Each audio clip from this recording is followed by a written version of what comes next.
მოგესალმებით, ეთერშია გადაცემა ეკოვიზია. თქვენ უკვე იცით, რომ ეს არის შემეცნებით გარემოს დაცვითი გადაცემა და ჩვენ ყოველ შაბათს საუბრობთ გარემოზე და ბუნებასთან დაკავშირებულ პრობლემებზე. რაც შეეხება ჩვენს დღევანდელ თემას, ჩვენ დღეს ვისაუბრებთ თუ რა განსხვავებაა ნარჩენს და ნაგავს შორის. დღევანდელ გადაცემაში ნახავთ. გაიგეთ რა განსხვავებაა ნაგავსა და ნარჩენს შორის. იცოდით, რომ 700 ალუმინის ქილის გადამუშავებით მივიღებთ ერთ ველოსიპედს? შეიტყობთ, რომელი მეორადი ნივთებით ამზადებენ სხვა ახალ ნივთებს. გაინტერესებთ, რომელი ნარჩენები შეიცავენ მომწავლელ ნივთიერებებს? რატომ არ უნდა გამოვიყენოთ პოლიეთილენის პარკები? ყოფილხართ ოდესმე ნაგავსაყრელზე? დედამიწა შველას ითხოვს, გინახავთ ნაგვის მდინარეები. მოიმარჯვეთ ერთი პოლიეთილენის ბოთლი, ძველი ფერადი ქსოვილი, მაკრატელი, მშრალი წებო და დაელოდეთ რუბრიკა ჯადოსნურ თითებს. დღეს ავატყობთ ძალიან ლამაზ სამაჯურებს. ძალიან მიხარია თქვენი ასეთი ჩართულობა. ხშირად გხედავ ჩვენს ეკობანაკში და ეს ძალიან კარგია. იმას ნიშნავს, რომ თქვენ აქტიური გარემოს დამცველები გახდით და თქვენ არაერთი ბავშვი გბაძავთ, რა თქმა უნდა. ისე ეხლა რომ მოდიოდი, გზაზე იმდენი ნაგავი შეხვდა დაყრილი, რომ რატო ყრიან ესენი? კიდე წინაზე ნახე დაყრილი და ნაგვისურნა არ არსებობს რა. რა ვიცი, დაბინძურებული ტელი საქართველოს. დათუნა, მეც ხშირად ხვდები ხოლმე ეგეთ სიტუაციებში და ვცდილობ, რომ გარკვეული ნაგავი ავკრიფო და უახლოს უდნაში ჩავყარო. ძალიან მიხარია, რომ თქვენ ასე იქცევით.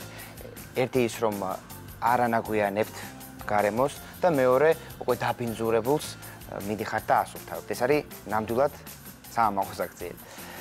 ერთი მინდა ვთქვა, დათუნა, შენ წეგან ახსენე ნაგავი და მინდა აგიხსნა ნაგავი და ნარჩენი საერთოდ სხვადასხვა რამ არის და ამას დღეს ჩვენ მაყურებელს ძალიან კარგად ავუხსნით ჩვენი პატარა ცდებით. ჩვენ ნარჩენების კიდევ გამოყენება შეგვიძლია, ხოლო ნაგვის არა. ანუ ნაგავი არის ისეთი ნარჩენი, რომელიც აღარ გამოიყენება. კი დათუნა, აბსოლუტურად სწორად გაგიგია, მაგრამ ჩვენმა მაყურებელმა რო უკეთესად გაიგოს რა განსხვავებაა ნარჩენსა და ნაგავს შორის, მოდით მივუბრუნდეთ ჩვენს მიერ ტყეში მოგროვებულ ნარჩენებს. ანუ დავახარისხოთ, ხო? დათუნა, ხო მომეხმარები? კი, აუცილებლად. წავედით. ეხლა ბავშვების მიერ შეგროვებული ნარჩენი მოვათავსოთ აი ამ კონტეინერში, ნინი მომეხმარე. და დავახარისხოთ. ჩავყარო. ესე საჭარე. რადგან შევძლოთ განსხვავება ნარჩენსა და ნაგავს შორის. ეს არის ნარჩენები, რომელიც ყველა ოჯახში ყოველდღურად გვხდება. ეხლა მე და დათუნა შევეცდებით მათ დახარისხებას. მე თქვენთან ვარ. ამისათვის რა უნდა ვქნათ? ამისათვის თავარია განვასხვაოთ ნარჩენი და ნაგავი. ამ ნარჩენებში აღმოვაჩენთ ისეთ ნივთებს, რომლის გადამუშავებაც შეგვიძლია. ნინი, შენ იმის თქმა გინდა, რომ ამ ნარჩენების გამოყენება კიდევ შეიძლება? კი დათუნა, რა თქმა უნდა. ეხლა ეს ყველაფერი მართლაც რომ ნაგავს გავს. ნარჩენი რომ ნაგავს არ გავდეს, პირველ რიგში მასში არ უნდა მოხდეს ორგანული ნარჩენი. ორგანული ნარჩენი რა არის? რას ნიშნავს ორგანული ნარჩენი? მე თან მაყურებელს დავუხსნი და ბავშვებო თქვენს. ყველაფერი იმას, რაც ბიოლოგიურია, ადვილად იხსნება და ყება, ეწოდება ორგანული ნარჩენი. აი მაგალითად, საზამთროს ქერქები მიჭირავს მე ახლა ხელში და არ უნდა დაგვაუწეს ერთი რამ. ორგანული ნარჩენი არ უნდა შეერიოს დანარჩენ ნარჩენში. ამიტომ მე ამ ორგანულ ნარჩენს ცალკე მოვათავსებ აი ამ კონტეინერში. და თუ ნარჩენებში ორგანული ნარჩენი არ მოხდება, მათი დახარისხება ბევრად უფრო ადვილია. ანუ თუ ჩვენ ქაღალდის ნარჩენებს ცალკე მოვათავსებთ, მისი დახარისხება შესაძლებელია? კი დათუნა, რა თქმა უნდა, ქაღალდის დახარისხება შეგვიძლია. ანუ რასაც ეწოდება მაკულატურა. ჩვენ ქაღალდს დავახარისხებთ და ისევ ქაღალდს მივიღებთ. და ბავშვებო, გამოთვლილია, რომ 1 ტონა ნარჩენი ქაღალდის გადამუშავებით შესაძლოა მოჭრას გადაურჩეს 20 ხე. კიდევ რისი გამოყენება შეიძლება ამ ნარჩენებისგან? აბა ვნახოთ. აი მაგალითად, დათუნა ალუმინის ქილის. ალუმინის ქილების გადამუშავება ძალიან ეფექტურია, რადგან თუ 700 ალუმინის ქილას გადავამუშავებთ, შეიძლება ერთი ველოსიპედი მივიღოთ. ნარჩენებში კიდევ ვიპოვე პლასტიკის ბოთლები, ამაებზე რას გვეტყვით? ესენი დათუნა დამზადებული ეგრეთ წოდებული პეტ პლასტიკისგან, რომელიც ძვირფასი მეორადი ნედლეულია. პეტ პლასტიკის ბოთლების გადამუშავებით ჩვენ შეიძლება დავამზადოთ ბოტასები, ქურთუკები, მატრასები, ბალიშები. აჰა, და ასევე გამოთვლილია, რომ 50 პეტ პლასტიკის ბოთლის გადამუშავებით შეიძლება დამზადდეს ერთი ქურთუკი. გონი რკინის ქილებიც გამოდგება. კი დათუნა, რა თქმა უნდა, გამოდგება. რკინა ძალიან ძვირფასი ნედლეულია. თუმცა მას ნაგავში ხშირად ვნახავთ. და ასევე გამოთვლილია, რომ 20,000 კონსერვის კილის გადამუშავებით შესაძლებელია დამზადდეს ერთი მანქანის ძარა. დათუნა, აბა ვნახოთ, არ შეიძლება აქ მინის ბოთლები არ იყოს. კი, აი მინის ბოთლები. დათუნა, მინის ბოთლების გადამუშავება ძალიან ეფექტურია. ის თითქმის 100%-ით მუშავდება. ანუ ეს რას ნიშნავს? ერთი მინის ბოთლის გადამუშავებით შეიძლება ისევ ერთი მინის ბოთლი მივიღოთ. ნარჩენებში ხშირად ისეთი ნივთები გვხვდება, რომელიც საშიშია გარემოსა და ადამიანის ჯანმრთელობისთვის. ესენია მაგალითად ყველა სახის ელემენტი, გადამწვარი ენერგოეფექტური ნათურები, გაფუჭებული მობილური ტელეფონები, ელექტროსაქონელი, ზოგიერთი კოსმეტიკური საშუალებები, წამლები და სხვა. ბავშვებო, გახსოვდეთ, ასეთ ნარჩენებს საშიშ საყოფაცხოვრებო ნარჩენებს უწოდებენ. ისინი შეიცავენ მომწამლ ნივთიერებებს და მათი სხვა ნარჩენებთან შერევა არ შეიძლება. ესეთი ნარჩენები უნდა განთავსდეს სპეციალურ პოლიგონებზე და მოხდეს მათი დამარხვა. და რაც მთავარია, ვეცადოთ, რომ ეს ნარჩენები სხვა ნარჩენებს არ შეურიოთ და ყველაზე მთავარი, ბუნებაში არ გადავყაროთ ისინი. შეხედე, რამდენი პოლიეთილენის პარკია. ისინი ყველაზე დიდი რაოდენობით გროვდება. სამწუხაროდ, დათუნა, ასეთი პოლიეთილენის პარკების გადამუშავება თითქმის შეუძლებელია. ისინი აბინძურებენ გარემოს ძალიან, რადგან მათ დაშლას ბუნებაში ათასობით წლები სჭირდება. უნდა გვახსოვდეს, რომ ბუნებაში, ზღვებსა და ოკეანეებში გადაყრილი ასეთი პოლიეთილენის პარკები მილიონობით ცხოველის დაყოფის მიზეზი ხდება ყოველწლიურად. კი, ვიცი, ამ პარკებს რამხელა ზიანი მოაქვს გარემოსთვის და გამოსავალი რაშია, როგორ გონიათ, როგორ მოვიქცეთ? გამოსავალი აქ არის მხოლოდ ერთადერთი, უარი უნდა ვთქვათ აი ამგვარ პოლიეთილენის პარკებზე და მაღაზიებში მოვითხოვოთ მრავალჯერადი გამოყენების ჩანთები ან ქაღალდის პარკები. და რაც მთავარია, მოუწოდოთ ყველას, რომ როგორმე დაინერგოს აი ეს პრინციპი. ჩვენს თანაგვი ყუთში აღარაფერია, გასაგებია. ჩვენი მიზანიც ეს არის, შევამციროთ ნარჩენები, რადგან აღარ არსებობდეს ნაგავსაყრელები და სუფთა პლანეტაზე ვიცხოვროთ. მოდი, დღეს ჩვენი გადაცემის სლოგანი იყოს საქართველო და მსოფლიო ნაგავსაყრელების გარეშე. შვენიერია. ჩვენ უკვე ვიცით თუ რა განსხვავებაა ნარჩენს და ნაგავს შორის. ნარჩენის გამოყენება კიდევ შეიძლება, რადგან იგი გადამუშავდება, ნაგვის კი არა. ჩვენს ქვეყანაში ნარჩენების ახალისხების პროცესი არსებობს, გიო? კი დათუნა, რუსთავში უკვე აშენდა თანამედროვე სტანდარტების ნაგავსაყრელი, სადაც სწორედ ნარჩენებს ახალისხებენ. ყოფილხარ დოდოსმე ნაგავსაყრელზე. მოდით ვნახოთ სიუჟეტი. ეს რუსთავის ნაგავსაყრელია, თანამედროვე და ევროსტანდარტებით აშენებული. იგი ჯერჯერობით ერთადერთია საქართველოში. აქ ნარჩენებს ახალისხებენ. ამ ნაგავსაყრელზე ნარჩენები რუსთავიდან და გარდაბრინდან მოაქვთ. ნაგავსაყრელზე შემოსული ნარჩენებით დატვირთული მანქანა სპეციალურ სასწორზე იწონება. როდესაც მანქანა ნარჩენებისგან დაიცლება, ცარიელ მანქანას ისევ წონიან. ასე ითვლიან, თუ რამდენი ნარჩენი გროვდება ყოველდღიურად რუსთავში და გარდაბანში. შემდეგ ნარჩენებს მოძრავ ლენტზე ათავსებენ. ლენტს ნარჩენების სპეციალურ ბარაბანში შეაქვს. ეს ბარაბანი გამუდმებით ტრიალებს და ერთმანეთზე მიწებებულ ნარჩენებს აცალკევებს. ბარაბნიდან ნარჩენები დამხარისხებელ კაბინაში შედის. ან კაბინაში მოძრავი ლენტის ორივე მხარეს ადამიანები დგანან და ნარჩენებს ხელით ახარისხებენ. ისეთ ნარჩენებს, რომლებიც გადასამუშავებლად არ გამოდგებან, ნაგავს ეძახიან. ნაგავს ისევ მანქანაზე ყრიან და სპეციალურ უჯრედში მარხავენ. ის რისი გადამუშავებაც შეიძლება, ცალ-ცალკე გროვდება. აქ ახარისხებენ პოლიეთილენის ბოთლებს. აქ ახარისხებენ მინას. აქ მანქანის საბურავებს აგროვებენ. აქ კი მუყაო გროვდება. აქ ალუმინის ქილებია. ჩვენ უკვე ვნახეთ, როგორი ძნელია ასეთი ნარჩენების ახარისხება. მთავარი სირთულე ის არის, რომ აქ ერთმანეთშია არეული, ორგანული და არაორგანული ნარჩენი.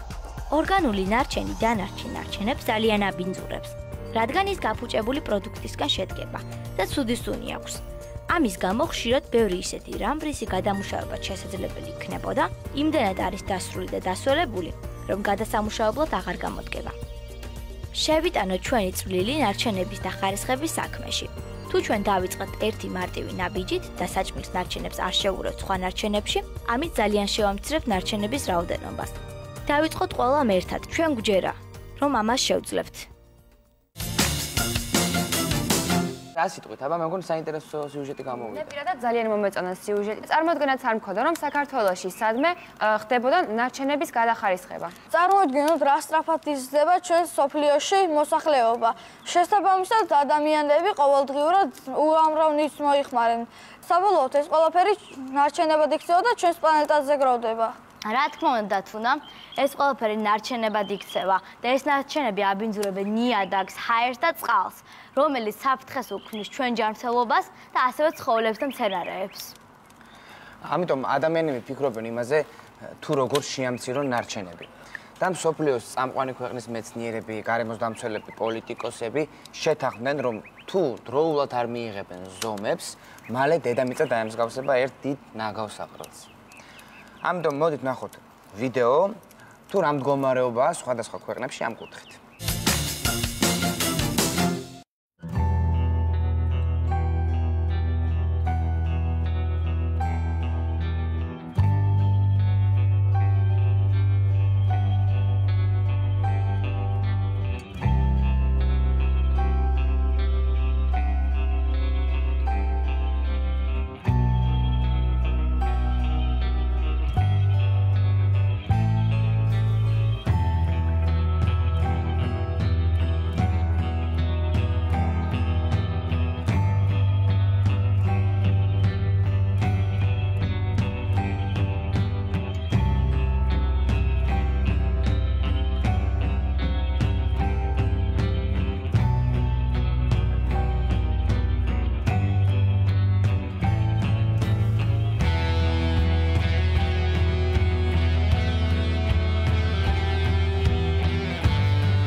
საოცარი კადრები ვიხილეთ, ხო ბავშვებო, ეს ნაგვის მდინარეები რა ხდება მსოფლიოში. და მე მინდა მოვიწვიო ახლა სტუმარი, რომელიც ჩაერთვება ჩვენს დისკუსიაში, მოგცემს საინტერესო რჩევებს და მე მინდა წარგიდგინოთ, ის გახლავთ ნარჩენების მართვის ექსპერტი, ბატონი არჩილ პაპავა. გამარჯობა. გამარჯობათ. როგორ ხართ? გამარჯობათ. გამარჯობათ ბავშვებო. რა გძანდით? დღეს ჩვენ თემად გვაქვს და სურს განვასხვაოთ ნარჩენი და ნაგავი ერთმანეთისგან და საინტერესო იქნება თქვენგან ამ თემაზე საუბარი. პირველ რიგში ძალიან მოხარული ვარ, რომ ესეთი ასაკიდან დაინტერესებული ხართ ასეთი სერიოზული თემებით და მომწონს თქვენი მიდგომა, როდესაც ფიქრობ გარემოზე და ზრუნავთ მას. რას გვეტყვით თქვათ რა მდგომარეობაა? აი საქართველოში დავიწყოთ, აი ნარჩენების დახარისხების თვალსაზრისით. საქართველოში დღევანდელი მდგომარეობა, თქვათ, არ არის ძალიან სახარბიელო, ალბათ მარტივად ხედავთ ქუჩაში გავლის დროს ნარჩენის რაოდენობას. საზოგადოებაც არ არის, თქვათ, სუმთლად ასე ვთქვათ, დაინტერესებული და არ აქვს გააზრებული თუ რამდენად სერიოზული პრობლემის წინაშე შეიძლება დადგეს გარემოს დაბინძურების გამო ჩვენი საზოგადოება.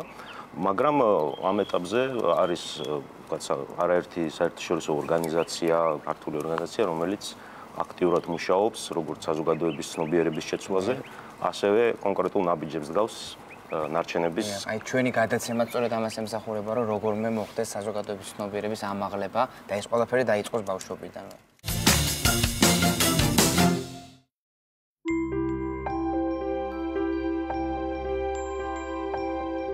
უკონტროლოდ დაყრილი ნარჩენები მთელ მსოფლიოს აწუხებს.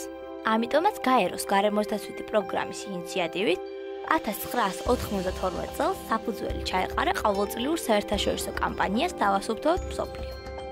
ამ კამპანიის ფარგლებში ყოველი წლის სექტემბერში მთელ მსოფლიოში ტარდება დასუფთავების აქციები. დასუფთავების აქციებში მონაწილეობას იღებენ ხელისუფლების, ბიზნესის, საზოგადოებრივი ორგანიზაციების წარმომადგენლები. ცალკეული პირები, ბავშვები, ცნობილი ადამიანები და სხვა უამრავი მოხალისე. ამ მსოფლიო კამპანიის დევიზია ჩვენი ქვეყანა, ჩვენი პლანეტა, ჩვენი პასუხისმგებლობა. წელს საერთაშორისო კამპანია დავასუფთავოთ მსოფლიო დაგეგმილია 20-დან 22 სექტემბრამდე. საქართველოში უკვე მეოთხე წელია უამრავი მოხალისე უერთდება ამ კამპანიას. ბოლო 3 წელიწადში 70,000-ზე მეტმა ადამიანმა მიიღო მონაწილეობა დასუფთავების აქციებში. შედეგად ასობით ჰექტარი მიწა დასუფთავდა ნარჩენებისგან. სამწუხაროდ ჩვენს გარშემო ნარჩენები ისევ იღრება. ბევრი უპასუხისმგებლო ადამიანი დღესაც ანაგვიანებს ჩვენს ქვეყანას. ჩვენ არ უნდა შევურიგდეთ ამას. ასე რომ მომავალ პარასკევს ჩვენ ბავშვები გამოვალთ გარეთ და უამრავ სხვა ადამიანთან ერთად 3 დღის განმავლობაში დავასუფთავთ ჩვენს ეზოს, ჩვენს ქუჩას და ჩვენს ქალაქს. მოგიწოდებთ ყველას, შეეხმიანეთ თქვენს მეგობრებს, ნათესავებს, მეზობლებს და შემოგვიერთდით. ერთად დავასუფთავოთ საქართველო. 20-დან 22 სექტემბრამდე ყველას გელით დასუფთავების აქციებზე. გადაცემაში რეკლამის დროა და რამოდენიმე წუთში დაგიბრუნდებით. დაუბრუნდეთ ჩვენს ძალიან საინტერესო თემას, როგორ ხდება ევროპაში. აი ნარჩენების და არის მე გამიგია სპეციალური შენობები, თანამედროვე სტანდარტებით აშენებული, სადაც ახარისხებენ ნარჩენს. აი დაახლოებით რო აღვიხსნათ, როგორ ხდება. ჩვენ პატარა ცდასავით ჩავატარეთ და ალბათ მსგავსი სიტუაციაა იქაც, ხო ეს რა? პირველ რიგში პირველად ნაგავის დახარისხება ხდება ოჯახში. როდესაც საყოფაცხოვრებო ნარჩენს ჩვენ განვათავსებთ სხვადასხვა ყუთებში, თქვათ ეს. სხვადასხვა ქვეყნებში არის სხვადასხვა სახეობის ყუთები, რომელიც ჩვენ ვიცით-ცალუნო თქვათ ჩავდოთ პოლიეთილენის ნაწარმი, პლასტიკი, ცალკე მუყაო, ქაღალდი და ცალკე ორგანული ნარჩენი, იმისთვის რომ საბოლოო ჯამში უკვე დამახარისხებელ წარმოებებს გაუმარტივოთ სამუშაო და არ მოხდეს თქვათ ესე თქვათ შერევა და არ დაუკარგოთ ის პროდუქტი, რომელიც შეგვიძლია ჩვენ ხელმეორედ გამოვიყენოთ. აი რა დრო დაჭირდა ასეთ ქვეყნებში თქვათ როგორც არის გერმანია, იტალია, სადაც აი ახარისხებენ ამ ყველაფერს, ანუ რა დრო დაჭირდა აი ამ კულტურის ჩამოყალიბებას, იმიტომ რომ ჩვენს აქეთკენ ნელა გვინდა რომ წავიდეთ, ხო ალბათ. იმიტომაც არის ჩვენი ეს შეხვედრება. და ამას ესე ვერ ვიტყვით რომ ეს პროცესი დასრულებულია დასავლეთშიც, იმიტომ რომ მიმდინარეობს ისევ ესე თქვა ტექნოლოგიური განვითარება და შესაბამისად პერმანენტულად ხდება თქვა წახალისება როგორც სახელმწიფოს მიერ ისე თქვა საზოგადოების მხრიდან ნარჩენების მართვა. შესაბამისად ჩვენ რო თქვა რომ ეს პროცესი დასრულებულია და ჩვენ თქვა ვიცით რომ ჩვენ ერთ მომენტში ჩვენ ესეთი თქვა გავხდებით და მივაღწევთ მაქსიმუმს, ეს ცოტა შეუძლებელი. ამას აწლეულები კი ჭირდება, მაგრამ ეს არის პროცესი, რომელიც მუდმივად ვითარდება. გასაგებია. აი ჩვენს ქვეყანაში თუ არის ამ თვალსაზრისით რაიმე წახალისებები, აი მე წინსვლებთან თუ გვაქვს შეგეხება? ჩვენს ქვეყანაში არის წინსვლები, პირველ რიგში ალბათ ეს საზოგადოების მხრიდან მოდის ეს დაინტერესება. არის თქვათ რამოდენიმე მცდელობა როგორც საერთაშორისო ორგანიზაციის, ასევე ქართული ორგანიზაციების და გარემოს დაცვის სამინისტროსი, რომ ამ კუთხით თქვათ გაუმჯობესდეს სიტუაცია, არის დახარისხების საშუალება რუსთავში, თუმცა ხო მთელი ქვეყნის მასშტაბით თქვათ არ არის სულთად კარგი სიტუაცია, ხშირ შემთხვევაში ნაგავსაყრელები არ არის ესე ვთქვათ, ორგანიზებული სწორედ და ესე ვთქვათ, მთელი გარემოს დაცვითი პრინციპების დაცვით, თუმცა ამაზეც მიმდინარეობს მუშაობა და ალბათ უახლოეს წლებში გაუმჯობესდება სიტუაცია. მე ვიცი რომ ევროპაში ის ძალიან ბევრი სახის ურნები და რატომ ხდება ის ერთ მანქანაში იყრება თუ ამ ნაგვის გადამტან მანქანებს აქვს სხვადასხვა სექციები, სადაც ავტომატურად ხდება ამის გაყოფა, ანუ ვთქვათ, მუყაო ქაღალდი ცალკე ხდება, თქვა შუშა და პლასტიკი ცალკე. თუმცა თქვა ისეთი ნარჩენი როგორც არის თქვა მეტალი და პლასტიკი და შუშა მარტივად გადასარჩევია ერთმანეთისაგან. ანუ ხდება სორტირება ქარხნებში, სადაც მეტალი ძალიან მარტივად თქვა ამოსაღებია იქიდან მაგნიტების საშუალებით. არის სპეციალური ბადეები, სადაც თქვა მცირე ზომის ფრაქციები და თქვა ქაღალდი და ასე შემდეგ ჰაერით ხდება მისი თქვა გადარჩევა სხვა ტიპის ნარჩენისაგან და უკვე ეს დიდი ფუთებით თქვა იგივე თქვა პლასტიკის ნაწარმი მიემგზავრება იმ ქარხანაში, სადაც ხდება უკვე პლასტიკის გრანულების დამზადება, საიდანაც ისგანაც ხელახლა ამზადებენ უკვე პლასტიკის პროდუქტს. კონკრეტულად რა ზიანს აყენებს გარემოს ნარჩენი? ეს დამოკიდებული ალბათ ნარჩენის სახეობაზე. როგორც მოგეხსენებათ, არის რამოდენიმე კატეგორია, რომელიც სხვადასხვაგვარად შეიძლება იმოქმედოს გარემოზე. ნუ პირველი ყველაზე მარტივი, ასე ვთქვათ, ეს არის საყოფაცხოვრებო ნარჩენი. მათ შორის, ვთქვათ, პოლიეთილენის პარკები, რომელიც ძალიან დიდ ზიანს აყენებს ცხოველთა სამყაროს. წელიწადში ძალიან დიდი რაოდენობით ცხოველი იღუპება იმის გამო, რომ ვთქვათ, ხდება აი ამ პოლიეთილენის პარკების თქვა გადაყლაპვა, შიგნით შეძრომა, როგორც მცირე ისე დიდი ზომის ცხოველების და აი ეს არის ერთ-ერთი ისე თქვა თვალსაჩინო ეფექტი უარყოფითი ამ დაბინძურების. ასევე არის უფრო ისეთი გრძელვადიანი ეფექტი, როდესაც ხდება თქვა რაღაც გარკვეული შეიძლება ქიმიური ნივთიერების მოხვედრა ბინარეებში, ტყეებში და ასე შემდეგ, სადაც ასევე ხდება უკვე არა მარტო ცხოველთა სამყაროს, არამედ ისე ვთქვათ ბუნების ტყის და ასე შემდეგ დაზიანება საკმაოდ ბევრი მნიშვნელოვანი ფაქტორია. გარდა ამისა, ვთქვათ, იგივე ნარჩენი, რომელიც დროთა განმავლობაში ვთქვათ, პება და ანუ განიცდის ბუნებრივ ხრწნას, გამოყოფს ნახშირბაც და შესაბამისად აი ამ კარბონის მეშვეობით აზიანებს უფრო მნიშვნელოვნად კიდე ჩვენს გარემოს. ასაგები. ეს ადგილები ნაგავსაყრელები სადაც მდებარეობს. ფაქტურად აღარ ფუნქციონირებს და შეუძლებელია მისი რამეში გამოყენება, თქვა ნიადაგის თვალსაზრისით. ღიად არის, ღია ცისქვეშ არის და მათი დამარხვა არ ხდება? ეხლა საერთოდ რამოდენიმე მიდგომა არსებობს, ასე ვთქვათ, მყარი ნარჩენის გადამუშავებისა, რომელიც ქალაქებიდან ძირითადად ან ურბანული ნარჩენი რაც არის, ეს არის ნაგავსაყრელები, რომელიც არის თქვა დახურული ტიპის ხშირ შემთხვევაში ხდება ნაგვის ინსინერაცია, ანუ დაწვა. შესაძლებელია ისეთი ნაგავსაყრელის გამოყენება, რომელიც დროთა განმავლობაში შეიძლება ვთქვათ პარკად გადაკეთდეს. როდესაც იქ მოხდება ვთქვათ ნივთიერებების დაშლა. ანუ ესეთი მაგალითები არის ამერიკაშიც და დასავლეთშიც, სადაც ძალიან ესე ვთქვათ რეკრეაციული მიზნებით იყენებენ ყოფილ ნაგავსაყრელებს. უბრალოდ ეს ყველაფერი უნდა იყოს სწორედ გაკეთებული. და ანუ მიწა ახდენს იმის სრულ დაშლას, რომ შემდეგ შესაძლოა იქ პარკი გაკეთდეს? დიახ, შესაძლებელია. აინტერესო. რას ნიშნავს სამი ერის პრინციპი? სამი ერი ეს არის მიდგომა, რომელიც გამოიყენება იმისთვის, რომ მაქსიმალურად ავარიდოთ გარემოს ნარჩენი. ინგლისური სიტყვებია ეს, პირველი არის reduction, რომელიც გულისხმობს შემცირებას, ანუ ჩვენ ვეცადოთ რომ შევამციროთ ნარჩენის გამომუშავება, ანუ მაგალითისათვის როდესაც მივიდივართ მაღაზიაში და რაღაცა შეძენა გვინდა, ჯობია წავიღოთ ჩვენი ვთქვათ ხელჩანთა და არ ვიყიდოთ პარკი. ვეცადოთ შევიძინოთ ისეთი პროდუქტები, რომელიც შეფუთულია, ასე ვთქვათ, მარტივად გარსნად მასალებში, დგას იქნება ქაღალდი, მუყავა ან ასე შემდეგ და არა ვთქვათ რაღაცა პლასტიკის პროდუქტი. მეორე არის reuse, რომელიც ნიშნავს პროდუქციის მეორედ გამოყენებას, ანუ მრავალჯერ გამოყენებას. ვთქვათ, იგივე პარკის შემთხვევაში შეგვიძლია წარმოვიდგინოთ, როდესაც ვთქვათ, მას ერთხელ კი არ გამოვიყენებთ და გადავაგდებთ, არამედ მაქსიმალურად გავუხანძლებთ ცხოვრებას. და მესამე არის recycle, რომელიც გულისხმობს რეციკლირებას, ანუ გარკვეულ პროდუქტს, რომელიც უკვე გამოვიყენებთ და აღარ უჭირდება, ვშლით მარტივ კომპონენტებად და ვიღებთ უფრო ძვირ მასალას ვიდრე ან ძვირ პროდუქტს ვიდრე იყო ეს პროდუქტი, რომელიც ჩვენ მოვიხარეთ თავიდან, ძირითად როლს თამაშობს ამ სამერში. ბატონო არჩილ, არის თუ არა საქართველოში ისეთი ორგანიზაციები, რომლებიც ზრუნავენ ამ სახიფათო ნარჩენების უსაფრთხო ადგილზე გადატანას? ანუ არის თუ არა საქართველოში სახიფათო ნარჩენების პოლიგონი? რაც შეეხება სახიფათო ნარჩენებს, აქაც განსხვავებული სიტუაციაა, იმიტომ რომ სხვადასხვა ტიპის სახიფათო ნარჩენები არსებობს, თქვათ, არის სამედიცინო ნარჩენები, არის სამრეწველო ნარჩენები, რომლებიც თქვათ წარმოების შედეგად გამოყოფენ გარკვეულ თქვათ უარყოფით ნივთიერებას.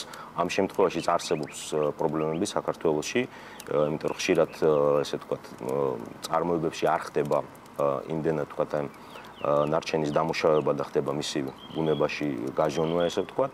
არსებობენ ორგანიზაციები, რომლებიც მუშაობენ ასეთი ტიპის ნარჩენის გადამუშავებაზე, თუმცა ეს არის ვთქვათ დამკვეთის სურვილზე, ანუ ვთქვათ წარმოებას ან კომპანიას უნდა რომ გამოიყენოს ესეთი ტიპის მომსახურება უკვეთავს მას. მსგავსი სიტუაციაც ანუ სამედიცინო ნარჩენების შემთხვევაში, რომელიც არის ვთქვათ სხვა კატეგორიით საშიში გარემოსთვის, იმიტომ რომ შეიცავს გარკვეულ ინფექციას და ხშირ შემთხვევაში ვთქვათ საავადმყოფობიდან არსებული ნაგავი ხდება ნაგავს საყრელზე, სადაც არიან ცხოველები, სადაც ვთქვათ იგივე ძაღლი, კატა, ასე შემდეგ შეიძლება ამას მიეკაროს და მე მოხდეს ამის უკვე გადატანა თუნდაც ადამიანზე. ანუ აი ამ მიმართულებით გააჩნია ნარჩენსაც ზოგი ნარჩენი არ შეიძლება უბრალოდ რომ ჩვეულებრივ ნაგავსაყრელზე მოხდეს. დიახ, ეს ნაგავსაყრელები რაღაცნაირად ხო უნდა იყოს დალუქული, აი დახურული, რას გულისხმობ, რომ კადრები ვნახე, ეს არის ბათუმის ნაგავსაყრელი, სადაც პირდაპირ აი ამ ხო კუნძულები დგას ნაგვის და პირდაპირ ნაგვის კუნძულზე რამოდენიმე ძროხა იმყოფება და იქ იკვებება. რა თქმა უნდა, ეს არ შეიძლება, რა თქმა უნდა იყოს დალუქული და არ უნდა შეიძლებოდეს, ვთქვათ. ერთადერთი პრობლემა რაც არსებობს, ეს არის ფრინველები, რომლებიც მაინც აღწევენ ხოლმე. როცა ვთქვათ ნაგავსაყრელზე მოდის ნაგავი, უნდა მოხდეს მისი, ესე ვთქვათ, დამტრევა, რაც შეიძლება, ესე ვთქვათ, მცირე ფრაქციებად დაყოფა. მე ხდება ვთქვათ იმის მოთავსება მიწაში, თუმცა იქაც რაღაც გარკვეული ტექნოლოგიებია საჭირო გამოსაყენებელი, იმიტომ რომ იქ უნდა არსებობდეს დრენაჟი სითხისთვის, ვთქვათ, უნდა არსებობდეს იმის საშუალება, რომ ყოფის პროცესში, გარსნის პროცესში გამოყოფილი გაზებიც, ვთქვათ, არ დარჩეს შიგნით, თან ამ გარსნის პროცესში ნაგავი ძალიან ხშირად მაღალ ტემპერატურას აღწევს და შეიძლება იქ ცეცხლიც გაჩნდეს, რაც ასევე არ არის სასურველი. შემდეგ ხდება ამის ყველაფრის დაფარვა, რა თქმა უნდა, ღია მდგომარეობაში არ უნდა დარჩეს. თუმცა, რადგან ნაგავსაყრელი საკმაოდ ასეთი ცოცხალი ორგანიზმი, იქ სულ ხდება, ვთქვათ, ნაგვის შეტანა, ვთქვათ, ყველა იმისგან დაცვის შესაძლებლობა ძალიან გართულებულია, ვთქვათ, იგივე ფრინველების მოხვედრისაგან. აი, ნაგავსაყრელების, რო აშენდეს, ვთქვათ, თანამედროვე ტიპის ნაგავსაყრელები, ეს ვინ უნდა უზრუნველყოს? გარემოს დაცვის სამინისტრომ ალბათ. სახელმწიფომ. მაინტერესებს, რამდენი თანამედროვე ნაგავსაყრელია საქართველოში? ერთ-ერთი ვიხილეთ სიუჟეტიდან რუსთავის ნაგავსაყრელი და რატომ არ არის უფრო მეტი რაოდენობის? ნაგავსაყრელების რაოდენობა აქედან გამომდინარე, საჭიროს საკმაოდ დიდ ინვესტიციას და ესე ვთქვათ, სერიოზულ დაფინანსებას. შესაბამისად, სანამ ვთქვათ, არ განვითარდება ამ მიმართულებით ქვეყნის ეკონომიკა, ნაგავსაყრელების პრობლემებიც ბოლომდე არ გადაწყდება. როგორ გარდაქმნიან ნარჩენებს ენერგიად?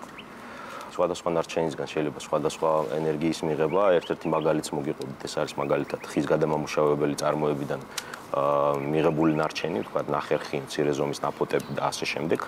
ხდება მათი წვა, მაღალი ტემპერატურის შედეგად გამოყოფილი ორთქლით, ხდება ტურბინების ამოძრავება. თავის მხრივ ეს ტურბინები კიდე გამოყოფენ ელექტროენერგიას. და ესე ვთქვათ, უკვე სუფთა, ესე ვთქვათ, მწვანე ელექტროენერგიით შესაძლებელია, ვთქვათ, იგივე ქსელში მისი მოხვედრა. საზღვარგარეთ არსებობს არაერთი პროგრამა, რომელიც ვთქვათ მხარს უჭერს ესეთი ტიპის ენერგიას და საერთოდ კანონითაც კითხოვს, რომ მაგალითად ენერგოგამონაწილეობო კომპანიას ჰქონდეს გარკვეული პროცენტულობით სუფთა ელექტროენერგია, რომელიც წარმოიქმნება მაგალითად ნარჩენების გადამუშავებას. არის სხვა ვარიანტებიც, მაგალითად იგივე ნაგავსაყრელებზე, უბრალოდ ცოტა ტექნოლოგიურად განვითარებულზე, სადაც ხდება ორგანული ნარჩენის ესე ვთქვათ, მიწაში მოხვედრა. ამ გარსნის პროცესში გამოიყოფა გაზი, ხდება ამ გაზის შეგროვება და უკვე გაზის წვის შედეგად მიიღება ელექტროენერგია. მე მაინტერესებს, აყენებს თუ არა გარემოს ზიანს ნარჩენის ენერგიად გარდაქმნა? იცით რა, ალბათ პარალელურად, ვთქვათ, ნარჩენის გადამუშავების პროცესში რაღაც შეიძლება გამოიყოფებოდეს ნახშირბადი რაღაც პროცენტულობით, თუმცა თუ სწორ ტექნოლოგიას გამოვიყენებთ, ეს იმდენად მიზერული და უმნიშვნელო იქნება, რომ იმდენ ზიანს ვერ მივაყენებთ გარემოს, რამდენადაც, ვთქვათ, პოზიტიურ გავლენას მოვახდენთ. როგორ გამოვიყენოთ საყოფაცხოვრებრივ ნარჩენები? საყოფაცხოვრებო ნარჩენიც რამოდენიმე კატეგორიად შეგვიძლია დავყოთ, ესე ვთქვათ, ყველაზე, ესე ვთქვათ, ხშირი და გავრცელებული რაც არის, ესე ვთქვათ, ორგანული ნარჩენი, ანუ ნარჩენი, რომელიც, ვთქვათ, ბიოლოგიურად სუფთა არის. და შეიძლება მისი, ვთქვათ, კერძო სახლის შემთხვევაში გამოყენება კომპოსტის დასამზადებლად.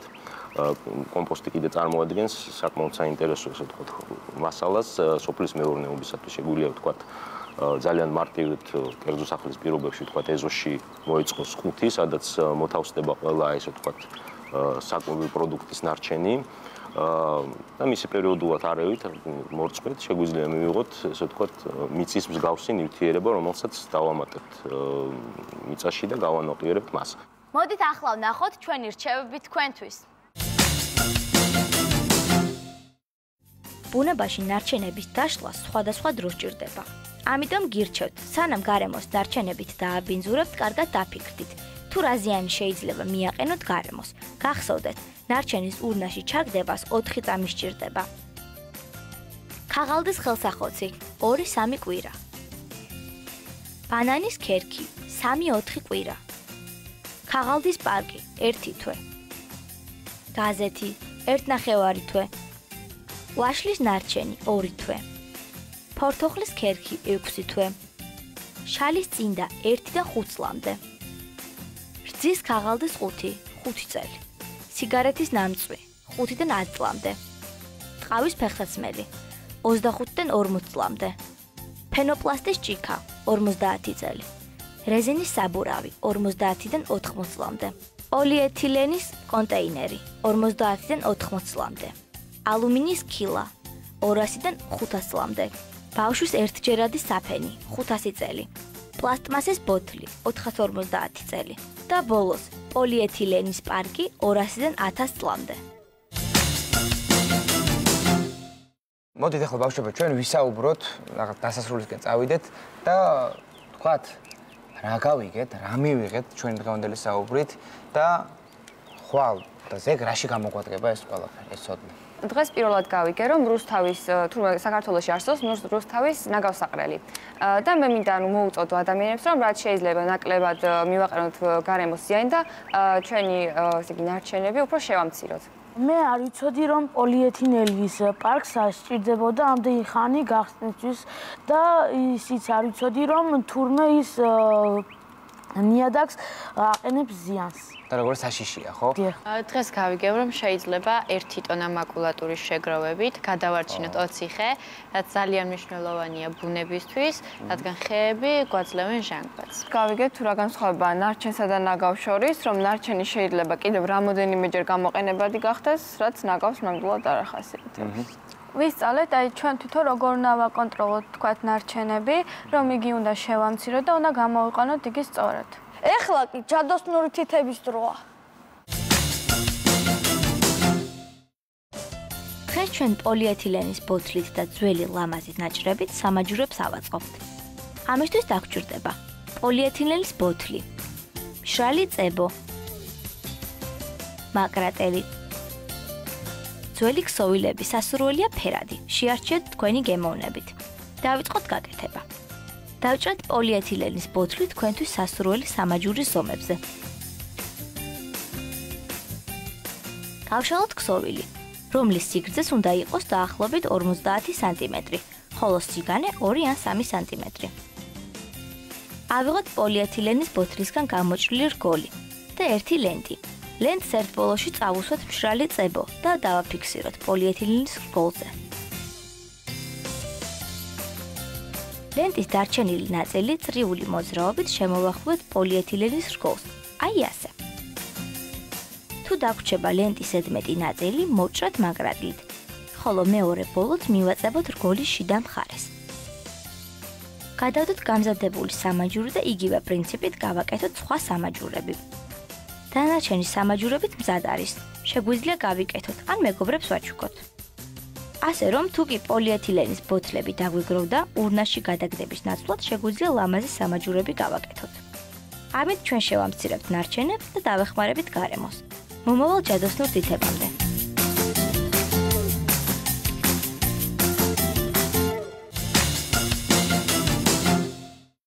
ჩვენ დღევანდელი გადაცემის მთავარი თემა იყო და ვცდილობდით განგვესხვავებინა ერთმანეთისგან ნარჩენი და ნაგავი და რაღაცნაირად მე მგონი გამოგვივიდა.